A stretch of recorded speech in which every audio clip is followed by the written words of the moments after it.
Je suis bien content d'être avec vous encore ce matin, d'avoir ma famille plus un intrus avec nous ce matin. C'est correct. On aime bien ça. Venez vous visiter. C'est le troisième message d'une série que j'ai fait sur l'Évangile de Marc dans une autre église que je viens vous présenter. Pas très compactement, admettons, c'est une fois ou quelques mois, mais ça me fait plaisir de venir vous parler de ça. J'ai trouvé ça intéressant de chanter ce matin « Joy to the world, the Lord has come ». On dit un chant de Noël, mais si on pense, il n'y a pas d'étoiles, il n'y a pas de naissance, il n'y a pas de berger, il n'y a pas de roi mage, il n'y a pas de cadeau. Et si on regarde comme faut les paroles de cet hymne-là, ça parle bien plus du règne futur de Jésus. Mais je trouve ça intéressant comment ce Noël s'approche. On pense à nos décorations, à nos festins, à notre nourriture. Mais tout ça, parce qu'on célèbre la naissance d'un roi, il y a 2000 ans maintenant. Et que lui, il règne en nous, si on croit en lui.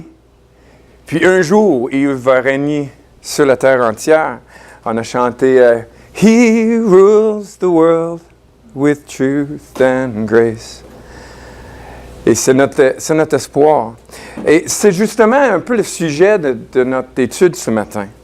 C'est quand Jésus règne en nous, quand nous devenons disciples de Jésus, quand nous tentons de lui suivre et de lui honorer, qu'est-ce que ça a de l'air? Ça consiste en quoi? À être disciple de ce maître-là, à être citoyen de ce royaume-là. Et c'est intéressant, je n'avais jamais pensé à ça, mais on a beaucoup d'immigrés ici à l'Église. Et, mais on est ensemble. Tous citoyens d'un même royaume. Finalement, tous des visiteurs, des visiteurs dans un pays qui n'est pas tout à fait le nôtre, parce qu'on a l'espoir de meilleur qui s'en vient. Donc, on va parler un peu de comment on fait pour vivre comme citoyen de ce royaume. Alors, on va commencer par lire un texte. Si vous voulez me suivre, c'est en Marc chapitre 1. Et on va voir 4 textes, je pense, ce matin, qui vont s'entrecouper un peu. Et on va laisser plus la Bible parler que moi ce matin avec beaucoup de lecture et juste essayer de faire les liens. Donc, si on lit ensemble à Marc chapitre 1, verset 14, je l'ai à l'écran si vous voulez suivre là. Je l'ai aussi dans mon iPad et aussi dans mon autre iPad. Donc, je vais essayer de me suivre moi-même et faire que tout se suive. Mais vous pouvez suivre à l'écran. Donc, après que Jean eut été livré, c'est Jean-Baptiste qui a été livré à Hérode. On entend l'histoire ailleurs. Verset 14. Chapitre 1, verset 14. Donc, après que Jean eut été livré, Jésus alla dans la Galilée. Il prêchait la bonne nouvelle de Dieu et disait « Le temps est accompli et le royaume de Dieu est proche. Repentez-vous et croyez à la bonne nouvelle. » En passant le long de la mer de Galilée, il vit Simon et André, frères de Simon, qui jetaient le filet dans la mer. En effet, ils étaient pêcheurs. Jésus leur dit, « Suivez-moi, et je vous ferai devenir pêcheurs d'hommes. » Aussitôt, ils laissèrent le filet et le suivirent. En allant un peu plus loin, il vit Jacques, fils de Zébédée, et Jean, son frère, qui était aussi dans une barque et réparait les filets. Aussitôt, il les appela. Ils laissèrent leur père Zébédée dans la barque avec ceux qui étaient employés, et ils le suivirent. Un peu plus tard, chapitre 2, versets 13 et 14, nous voyons une autre histoire qui est similaire, un peu la suite de la chose. Jésus sortit de nouveau du côté de la mer. Toute la foule venait à lui et il les enseignait. En passant, il vit Lévi, fils d'Alphée, assis au bureau des péages. Enfin, il était collecteur de taxes. Donc, employé du gouvernement. Gouvernement romain, lui qui était juif. Assis au bureau des péages, il lui dit, « Suis-moi. » Lévi se leva et le suivit. Jusqu'ici dans notre série, la première fois que je suis venu, nous avons parlé de la bonne nouvelle. Et j'avais donné une citation qu'on voit à la prochaine page, je pense. Attendons. Si ça suit. Et non, ça ne va pas bien mon affaire. Tiens, ça va être là. Bonne nouvelle. Dieu est en train de devenir roi et il le fait par Jésus. Depuis la création, en fait la chute de l'homme, où la royauté sur la terre, le règne de la terre, l'homme l'avait livré à l'ennemi, à Satan. Bien, on attendait la venue de nouveaux rois, que Dieu vienne en fait reprendre le règne de sa création. Et Marc, la bonne nouvelle présentée dans l'Évangile de Marc, c'est que Dieu est en train de devenir roi et il le fait par Jésus. Donc la justice de Dieu, la paix de Dieu, le monde de Dieu vont être renouvelés. Et au milieu de cela, bien sûr, ce sont des bonnes nouvelles pour vous et moi. On a chanté tantôt, We'll sing and shout the victory, Christ est roi. Excusez-moi. OK? Donc, c'est ça qu'on a vu. Jésus, le Fils de Dieu. Et on voit le Fils de Dieu et encore. Ça va pas bien. Où est-ce qu'il y a ma souris? Tiens, le Fils de Dieu vient établir son règne. Et nous sommes invités à y rentrer. Ce matin, nous voyons l'appel des premiers disciples. Les premières personnes que Jésus appelle à lui suivre. Regarde l'autorité que Jésus avait. Hein? Jésus dit, viens, suis-moi. Et qu'est-ce qui arrive? Bien, les gens se lèvent, puis ils le suivent. C'est ce qui est tout à fait normal face au roi. Mais c'est quoi la définition d'un disciple? L'Internet, l'internaute dit que la définition d'un disciple, c'est celui ou celle qui reçoit l'enseignement d'un maître. Celui ou celle qui adopte la doctrine de quelqu'un. On remarque que c'est très théorique, ça. C'est au niveau des idées. J'écoute ce que l'autre dit, puis j'adopte son enseignement. Mais pour Jésus, des disciples de Jésus, c'est beaucoup plus profond que ça. C'est pas juste au niveau des idées, des conceptions. C'est aussi très pratique au niveau du comportement, de nos actions qu'on va poser l'un envers l'autre. Mais même plus loin que ça encore, c'est un changement d'identité, un changement dans nos cœurs. Et ça va pas bien, mon affaire. Et dans mes affections. C'est un changement d'identité. On quitte une ancienne vie, mais aussi une ancienne identité, pour accepter une nouvelle vie, une nouvelle identité. On voit Simon et André, les deux frères. Le texte en Marc spécifie qu'ils laissent le filet, ce qu'ils avaient de besoin, eux, pour vivre. Ils laissent le filet, puis ils suivent Jésus. Jacques et Jean. Le texte spécifie qu'ils laissent leur père et les employés qui étaient avec lui. Et les entreprises familiales, c'est pas juste en 2016 que ça existe, c'était comme ça dans le temps. Puis on laissait le père, laissait la famille pour aller suivre Jésus.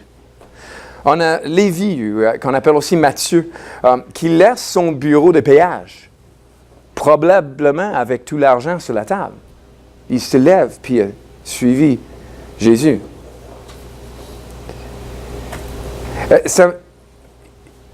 Un verset plus tard dans la Bible qui dit « Comme Christ est ressuscité d'entre les morts, de même, nous aussi, nous marchions en nouveauté de vie. » C'est la raison pourquoi Dieu nous a sauvés, c'est pour qu'on puisse vivre une nouvelle vie à partir d'une nouvelle identité. Ce qui m'amènerait à dire, est-ce que Dieu vous appelle à quitter votre emploi? Est-ce que moi, je dois arrêter d'être enseignant? Arrêter de rentrer au travail pour uniquement suivre Jésus. Lire la Bible, puis de prier, puis de, je ne sais pas, servir les pauvres et faire toutes sortes de choses. Est-ce que je dois, moi, quitter ma famille? Est-ce que je dois lâcher mon père, Lower Pew, que j'aime, que je connais, ma mère? Ma mère serait peut-être plus triste que mon père. Elle est comme ça, pauvre mère. Il faudrait que je l'appelle, justement. Mais est-ce qu'il faudrait que je les quitte? Bien, plus que de quitter les choses, c'est de changer ton rapport avec ton emploi, avec ta famille. Que ce ne soit plus ce qui nous définit en tant que personne. Je suis un enseignant. Moi, mon métier, c'est ça. Mon appel, c'est ça. C'est pour être une façon que je m'identifie, une façon que je vis ma vie, à travers ça que je suis quelqu'un. Ça pourrait être à travers la famille, par les parents que nous avons, par le conjoint que nous avons, par le succès ou le futur succès de nos enfants. Pour les plus jeunes qui sont ici, qui sont encore à l'école, c'est pour être par ton intelligence et tes notes à l'école, ou par tes talents, par tes capacités qu'on va se définir. Que si... moi, je suis musicien, je joue le piano. C'est le piano que je joue depuis le plus longtemps. C'est pas ça que je joue le plus, mais je trouverais ça très difficile de perdre cette habilité-là. On dirait que je perdrais une partie de moi-même. Mais pourtant, c'est des choses que Jésus m'appelle à changer mon rapport avec ça. Pas d'arrêter de jouer le piano, bien sûr, mais de ne pas me définir, ne pas me permettre de me définir de cette façon-là en tant que personne. Peut-être ça par tes amis, les relations que tu as, ta gang, ton groupe. Peut-être c'est même pas ce que tu as, mais ce que tu voudrais avoir. Tu regardes l'autre et dis, si seulement j'avais une gang comme lui, là je serais heureux, là j'aurais ma place, puis je vaudrais la peine d'exister, je pourrais me permettre d'exister. Peut-être c'est le job que tu voudrais avoir. Mais Jésus nous appelle à nous détacher de ces choses-là. On le voit en Marc 8. Marc 8, un passage très important pour ça, que je vais essayer d'avoir sans trop me promener. I got it. Donc, si Marc 8, c'est le verset 34 et 35, qui dit, « Puis, il, Jésus, appela la foule avec ses disciples et leur dit, là, je ne l'ai plus. Come on. Oh, come on. Ça va pas bien. Vous m'excuserez. Là, je suis rendu loin. Là, je suis en train de voir mes punchs. Puis il appelait la foule, puis il leur dit, « Si quelqu'un veut venir après moi, qu'il renonce à lui-même, qu'il se charge de sa croix et qu'il me suive. » Tu pèses à droite. Quand je te pointe, là, tu pèses une flèche à droite, je pense que ça va fonctionner. Fonctionne-tu? Good. Quiconque en effet voudrait sauver sa vie, la perdra. Mais quiconque perdra sa vie à cause de moi et de l'Évangile, la sauvera. Renoncer à soi-même, c'est d'oublier soi-même, perdre de vue soi-même et ses propres intérêts.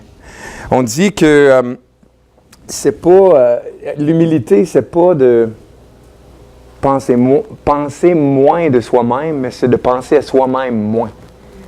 Hein? C'est de pas se dire qu'on est nul, mais de pas prendre pas prendre pour l'importance nos opinions, nos avis, nos besoins, pour le service de l'autre.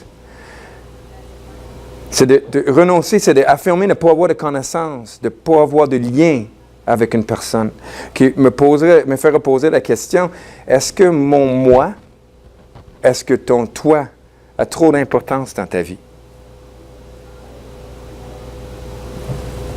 Donc, renoncer à soi-même, charger de sa croix. Charger de sa croix, c'est d'accepter volontiers sa propre mort. Pas une mort nécessairement physique, mais une mort à ses désirs, à ses désirs personnels, c'est le besoin qu'on pourrait avoir d'être quelqu'un. D'avoir une certaine gloire, une certaine reconnaissance, mais au profit de la reconnaissance de la gloire de Jésus, la gloire de Dieu. C'est de mettre à mort, même des fois, certains bons désirs, mais qui pourraient nous empêcher de chercher ce que Dieu veut réellement pour nous. Et finalement, d'accompagner Jésus, de suivre Jésus, de prendre le même chemin que lui. Bien sûr, ça ne veut pas dire d'aller en Israël puis de suivre pas à pas ce que Jésus a marché. Quoique ça pourrait être agréable d'aller voir les places, mais c'est d'avoir les mêmes choix, les mêmes priorités, le même but. Que c'est lui qui nous dirige vers notre destination finale, pas notre volonté propre, pas nos désirs à nous, mais lui et ses désirs pour nous. Dans le pratico-pratique, pour nous aujourd'hui, de quitter la famille, ou quitter notre emploi, ou quitter nos occupations, bien, c'est moins changer ce qu'on va faire ou où ce qu'on va aller, mais plus le pourquoi on va faire ce qu'on fait. Comment on va faire ce qu'on va faire. Ce n'est pas principalement un changement extérieur. C'est vraiment plus un changement à l'intérieur qui va se démontrer pour nos comportements. C'est d'accepter que certaines choses meurent dans notre vie. Des désirs qui peuvent être bons, mais qui s'expriment à part une dépendance sur Dieu. On pourrait penser des désirs d'avoir une famille, des désirs d'avoir un certain succès dans notre travail, un désir de se marier, d'avoir un partenaire. Tous ces désirs-là peuvent être bons, mais peuvent être indépendants de Dieu et peuvent nous empêcher. Mais aussi des désirs mauvais qui peuvent exister dans la vie, de les mettre de côté. On va voir ce changement intérieur dans un autre texte, Marc 7. Marc 7, on va lire une bonne partie, en commençant par le verset 1. Où on va voir tellement clairement là, le besoin d'un changement intérieur. Donc, les pharisiens et quelques scribes venus de Jérusalem s'assemblèrent autour de Jésus. Ils virent quelques-uns des disciples prendre le pain avec des mains impures. C'est rituellement impur, ça, by the way. Ce n'est pas nécessairement des mains sales. Ce n'est pas qui avaient été joués dans la boue, là, puis étaient sales. C'est vraiment juste rituellement dans la religion. Et même, elle dit, c'est-à-dire non lavé. Les pharisiens et tous les Juifs et les scribes, les pharisiens et les scribes lui demandèrent, parce qu'il explique toute la chose, où est-ce que je suis rendu? Je suis perdu. Ça va pas bien. Ok, je vais lire. Or, les pharisiens et tous les Juifs ne mangent pas sans être soigneusement lavés les mains parce qu'ils traînent à la tradition des anciens. On voit là que ce n'est pas une question d'hygiène. Et quand ils reviennent de la place publique, ils ne mangent qu'après avoir fait des aspersions rituelles. Tout un rituel de la religion juive. Ils ont encore beaucoup d'autres observations traditionnelles, comme le lavage des coupes, des cruches, des vases de bronze. Les pharisiens et les scribes lui demandèrent, « Pourquoi tes disciples ne marchent-ils pas selon la tradition des anciens, mais prennent-ils le pain avec les mains impures? » Jésus leur répondit, « Isaïe a bien prophétisé sur vous, hypocrites. Ainsi qu'il est écrit, « Ce peuple m'honore des lèvres, mais son cœur est très éloigné de moi. » C'est important ce qu'on fait dans la vie. Nos actions ont une importance. Et ont un effet sur ceux qui sont autour de nous. Mais si le cœur n'est pas bon, les bonnes actions ne durent pas longtemps. Puis même des bonnes actions qu'on fait, si le cœur n'y est pas, on va avoir toutes sortes de mauvaises choses qui vont sortir. En passant, le cœur ici, ce n'est pas égal au sentiment, comme qu'on pourrait penser. Pour les Grecs, la langue grecque du temps, le cœur, c'était le centre de décision, le centre de volonté. Donc, il m'honore des lèvres, mais leur décision, leur volonté, vers quoi il allait en dedans, leurs amours, n'étaient pas vers lui. C'est pas dire que tu dois avoir toujours le goût de faire ce qui est bien. Il faut avoir la volonté de se faire violence pour faire ce qui est bien. C'est ça que Jésus parle. Motivation est importante. Ce que Dieu dit, c'est-tu pour plaire à d'autres, pour bien paraître, pour impressionner des gens? Ou est-ce que c'est pour honorer Dieu, pour faire le bien, pour répondre à la grâce que Dieu nous a donnée? Donc Jésus continue, il dit, 7 ans en vain qu'ils me rendent un culte, en enseignant des doctrines qui ne sont que préceptes humains. Vous abandonnez le commandement de Dieu et vous tenez à la tradition des hommes.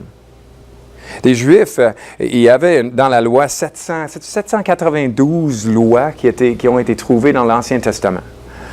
Puis à cela, bien, des fois, ce n'était pas clair. Un exemple pourrait être le sabbat, de ne pas travailler le jour saint. Bien, des fois, ce n'est pas clair. Travailler, c'est quoi? Qu'est-ce que ça veut dire? Bien, les leaders religieux, à travers des époques, avaient fait des interprétations de qu'est-ce que ça voulait dire. Et ces interprétations, avec le temps, ont pris l'autorité absolue, comme si ce Dieu l'avait dit tel quel.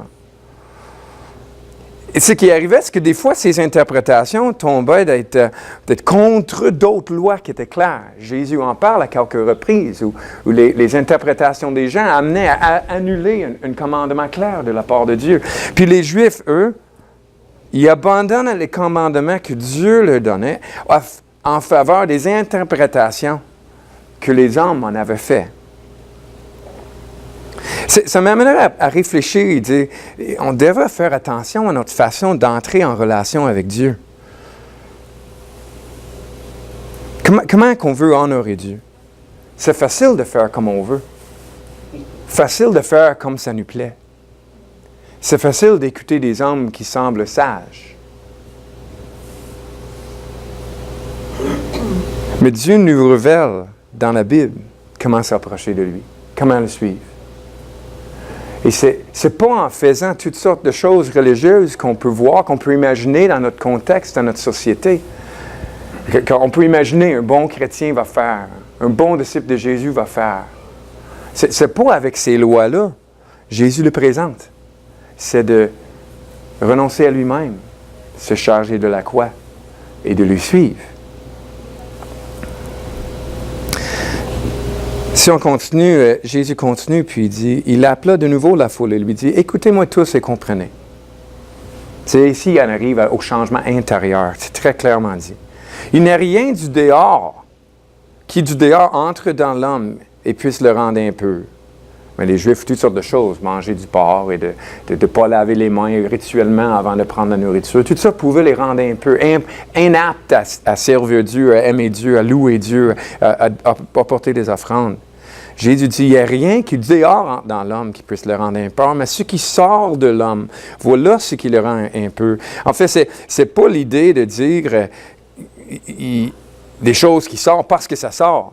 Si on le garde précieusement caché en dedans, ça nous salit pareil. C'est le fait que ça soit dans le cœur, et c'est du cœur que nous parlons, que ce qui va sortir va nous rendre impurs.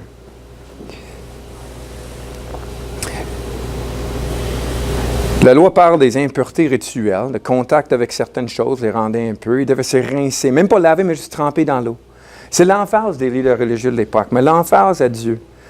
Matthieu 23, 23, il dit, « Vous payez la dîme de la menthe, de l'âneth et du cumin. » On prend des épices, puis on les séparait, puis on prenait un dixième pour donner à Dieu. C'est ça que les leaders religieux enseignaient les gens à faire. Mais Jésus, lui, il dit, ce qu'il y a de plus important dans la loi, le droit, la miséricorde, la fidélité, c'est là ce qu'il fallait pratiquer, sans laisser de côté le reste. Si quelqu'un a des oreilles pour entendre, qu'il entende.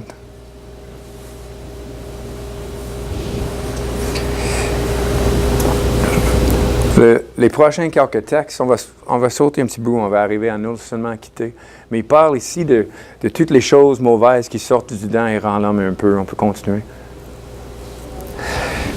Donc, il y a un changement qui est en dedans de nous. Ce n'est pas juste d'enlever des choses qui sont mauvaises, mais c'est de remettre quelque chose qui est bonne. Et c'est ça qu'on va aller voir tout de suite. Ce n'est pas juste de quitter des choses, mais c'est aussi de devenir quelque chose de nouveau. C'est non seulement d'accepter que meurent certaines choses, mais aussi c'est accepter de vivre différemment. C'est ça qu'on arrive en Marc 12, si vous voulez aller voir avec moi, un autre texte. Un des scribes qui les avait entendus discuter, Jésus avec des pharisiens encore, et voyait que Jésus avait bien répondu, s'approcha de lui et demanda, « Quel est le premier de tous les commandements? » Bonne question, hein? Le plus important, si je veux me concentrer sur quelque chose, ça va être quoi? Admettons, je commence à quelque part. Là. Je commence où? Jésus répondit, voici le premier. Écoute Israël. Le Seigneur notre Dieu, le Seigneur est un. Et tu aimeras le Seigneur, ton Dieu, de tout ton cœur, de toute ton âme, de toute ta pensée et de toute ta force. Je trouve que c'est intéressant, Jésus, quand on demandait quel est le premier de tous les commandements, il ouvre sa Bible, il lit Deutéronome 6, le chapitre 6, les versets 4, dans le coin de 4 à 54, il y a un passage à ce sujet-là, puis il dit, lui, ça vous voulez un? C'est lui. Aime Dieu de tout ton cœur, de toute ton âme, de toute ta pensée, de toute ta force. Il dit, ça va régler bien des choses pour vous. Bien des autres lois, tu n'auras même pas besoin d'avoir une règle, tu n'auras même pas besoin de quelqu'un qui te dit quoi faire. Ça va en découler directement. Puis Jésus, il donne un 2 pour 1. Hein? Le gars a demandé quel est le premier, puis Jésus dit, ben, je vais vous donner le second aussi. Voici le second. Il dit, tu aimerais ton prochain comme toi-même. Il n'y a pas d'autre commandement plus grand que cela. Ça, c'est intéressant parce qu'il a fallu que je fouille un peu. Mais ça a l'air qu'il y a un petit passage en Lévitique, Genèse, Exode, Lévitique, plein de lois plates. C'est plein de choses que je ne comprends pas la moitié de ce qu'il veut dire, pourquoi ça serait là. Mais un petit verset là, 9, 18, qui dit « Tu aimeras ton prochain comme toi-même ». Et le contexte de l'histoire, j'ai écrit ici, je vais le lire pour être sûr de le dire comme il faut, c'est « Aimer notre prochain », comprend partager avec le pauvre et l'immigrant, comprend de la compassion et une honnêteté et une justice absolue dans nos relations avec les autres. C'est l'impartialité, un refus de participer à la commérage et la médisance, une absence de malice envers tous, un refus total de garder rancune, ne jamais mettre la vie d'un autre en danger et ne pas chercher vengeance envers un autre de façon privée. Il est aussi intéressant de remarquer que si nous avons quelque chose contre quelqu'un, nous devrions essayer de restaurer en allant voir la personne directement. Tout ça dans le contexte de Lévitique 9, 18, qui dit comment on fait pour aimer son prochain comme soi-même. Ce n'est pas principalement un sentiment d'affection, une tendresse envers l'autre, quoique le cœur doit y être. C'est une action de prendre soin de quelque chose qui est important pour nous. C'est le cœur qui se transforme en action. Et Jésus dit, il n'y a pas de plus grand commandement que ceux-là. Le scribe lui dit, bien, maître, tu as dit avec vérité que Dieu est unique et qu'il n'y a pas d'autre que lui. Et que de l'aimer de tout son cœur, de toute son intelligence, de toute sa force, ainsi qu'aimer son prochain comme soi-même, c'est plus que tous les holocaustes et tous les sacrifices. Le centre de la vie dans le royaume, le centre d'être un disciple de Jésus, c'est lui qui le suit sur ses pas. C'est lui qui renonce à soi-même, qui se charge de sa croix et qui suit. C'est d'aimer Dieu de tout son cœur, de toute son âme, de toute sa force, de toute sa pensée, de toute son être, de toutes les différentes façons qu'on est capable de s'engager envers Dieu, mentalement, émotionnellement, dans notre volonté, qu'on s'engage envers Dieu par affection pour lui. Et de faire pareil avec notre voisin, notre prochain, les autres qui sont autour. Quel bel signe de l'amour. Ce n'est pas des sacrifices, ce n'est pas des rituels, ce n'est pas uniquement des actions externes qu'on pourra poser, suivre une liste de règles. C'est un changement interne qui nous amène vers l'amour pour Dieu et l'amour pour le prochain. Et même Jésus, voyant que l'homme, le scribe, a répondu avec intelligence, lui dit, « Tu n'es pas loin du royaume de Dieu. »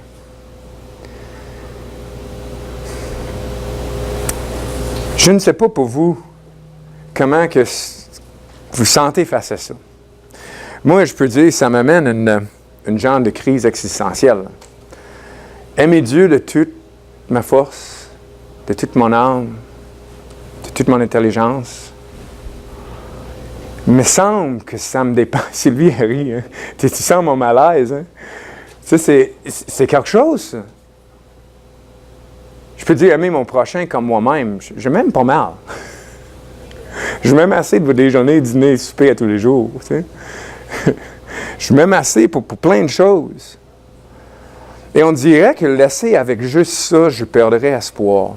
Mais j'ai une dernière histoire pour vous. On va lire. En Marc 10, cette fois-ci.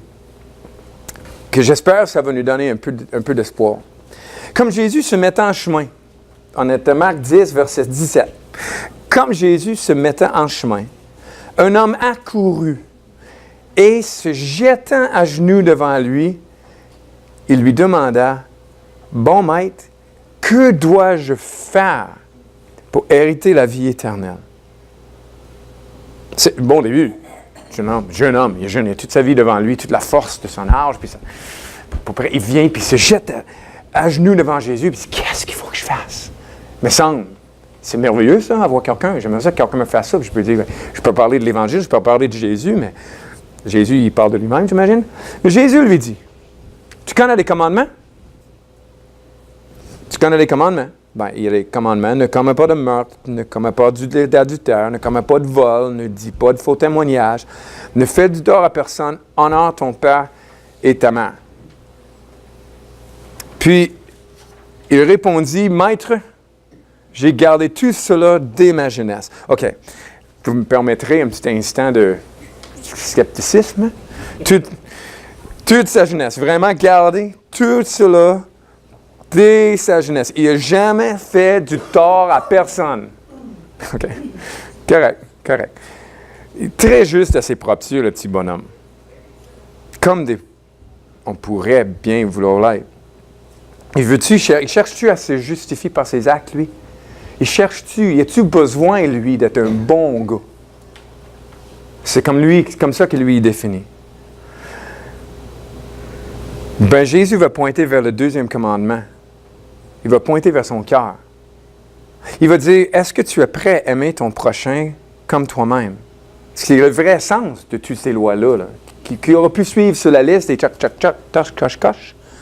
Jésus veut pointer vers l'amour pour le prochain. Puis, c'est intéressant de dire, Jésus, l'ayant regardé, l'hypocrite menteur, pas sage qu'il était, puis il dit, il l'aime. Il y a l'espoir pour nous, hein? Il y a l'espoir pour nous. Il n'était pas là avec un doigt de jugement, comme même on pourrait faire nous envers d'autres. Mais il dit, Jésus l'aime. Puis il dit, il te manque une chose. Rappelez-vous, il est en train de pointer le vrai sens de tous ces commandements-là. Là. Va vendre tout ce que tu as. Donne-le aux pauvres et tu auras un trésor dans le ciel. Puis viens et suis-moi. Des mots durs, mais ça va révéler le cœur. Comme je suis sûr, vos cœurs ont déjà été montrés par les commandements, par la vie de Jésus. Quelle est la réaction du jeune homme? Ben, lui, s'assombrit à ses paroles et s'en allait tout triste, car il avait de grands biens. Lui-même, il voit finalement son propre cœur. Il aime ses richesses plus qu'il aime son prochain. Puis il n'y a pas de repentance, lui. Pas de changement de cœur. C'est très difficile de changer son cœur. Très difficile de changer son cœur. Jésus même, il est d'accord avec ça. L'histoire continue, puis Jésus regarde, puis regardant autour de lui, il dit à ses disciples qu'il est difficile à ceux qui ont des biens d'entrer dans le royaume de Dieu. D'aimer Dieu de tout leur cœur, d'aimer le prochain comme soi-même, parce qu'ils ont été aimés, parce qu'ils suivent Jésus. Qu'il est difficile à ceux qui ont des biens d'entrer dans le royaume de Dieu. Il est plus facile à un chameau de passer par les trous d'une aiguille que d'une riche d'entrer dans le royaume de Dieu.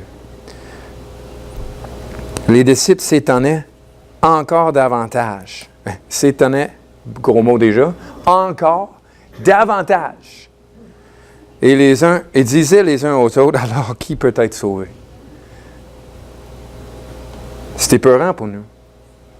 Ceux qui écoutaient Jésus croyaient que les richesses et la prospérité étaient un signe de la bénédiction de Dieu. Leur incrédulité est donc dans ce sens. Si les riches, qui doivent être vus juste par Dieu, parce qu'il les a bénis, évidemment, Dieu les bénit, ils sont riches. Ils doivent être justes. Si eux ne peuvent être sauvés, qui pourrait? Il ne faut pas voir que la richesse est un obstacle au salut. Ben, c'est ce qu'elle pourra être. Mais pas plus que plusieurs autres choses quand le message de salut est impossible pour l'homme. C'est pas que la richesse en tant que telle, juste la richesse, mais toutes sortes de choses peuvent nous empêcher de rentrer dans le royaume de Dieu. Alors, qui peut être sauvé? Et des mots d'espoir ce matin.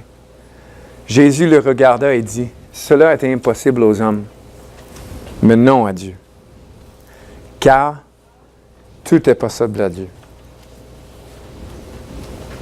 C'est pas possible pour nous de changer nous-mêmes. Changer notre cœur, changer ce qu'il y a dedans. Même si Dieu est déjà actif en nous, même si on est déjà devenu disciple de Jésus, ce genre de transformation-là nous dépasse, nous. Mais l'espoir est là, car tout est possible pour Dieu. Aimer Dieu de tout son cœur, c'est pas possible pour nous, mais c'est possible pour Dieu.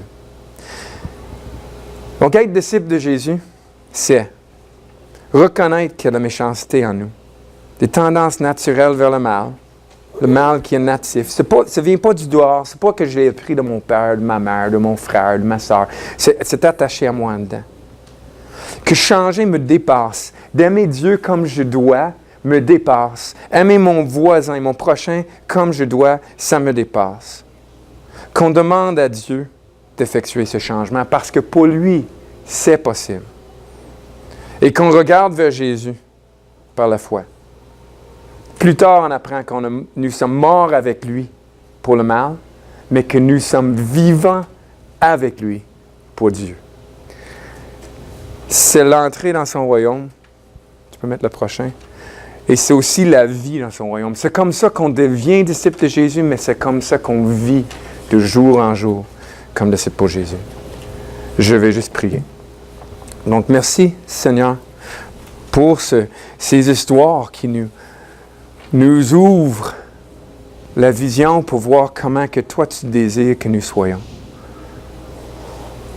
Je te remercie, Seigneur, de ce que ça ne soit pas quelque chose, une liste de choses dures à faire. Même que ce ne soit pas quelque chose que tu nous demandes d'accomplir nous-mêmes.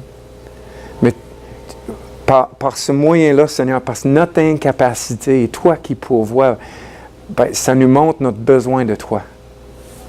Pas juste une fois pour être pardonné d'un passé puis de garantir une future quand Jésus va revenir, mais de jour en jour pour avoir ton aide, pour être transformé à ton image. De jour en jour pour nous apprendre à t'aimer et à aimer les autres. Donc, Seigneur, sois à l'œuvre en nous, de jour en jour. Qu'on puisse apprendre à montrer l'amour l'un pour l'autre, qui se sacrifie et qui sert, et que tout ça se fasse à l'honneur de Jésus. Amen.